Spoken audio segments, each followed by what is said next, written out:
Тәжірибе алмасу. Қазақ тілі мен әдебиеті сабағында функционалдық сауаттылықты арттыруға арналған тапсырмалар. Функционалдық сауаттылық оқушылардың алған білімдерін өмірде қолдана білуі.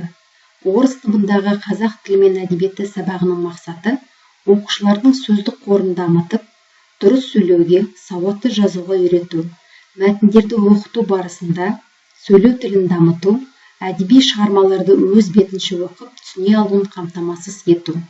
Мәтінмен жұмыс жасағанда оқушылар түрлі тапсырмалар орындайды. Мысал ретінде, ең үлкен байлық мәтінін алайық.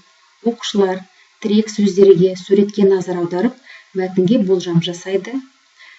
Мәтінді оқып болғаннан кейін түрлі тапсырмалар орындайды. Мәтін мазмұны бойынша сұрақтарға жауап бере алады. Мәтін басты идеясын анықтайды. Мәтін мазмұнын түсінгеннен кейін сұрақтарға жауап беруге тырысады. Мынандай сұрақтарға жауап берейік. Кім айтады? Қандай адам? Саша? Как ақылды адам денсаулықтың құндылығын түсінеді? Тағы да кім? Марина? Өте жақсы адам болды, ол бәрін түсіндірді. Жақсы.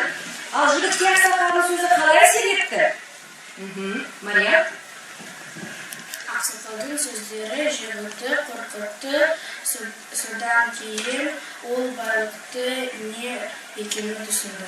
Жақсы. Сулейман? Жігіт нағыз байлықтың не екенін түсінді. Жақсы. Дастан? Ол өзінің денсаулығын бағалай бастады. Жақсы. Сіз жаңа жігіттің орнында не істедіңіз? Вероника?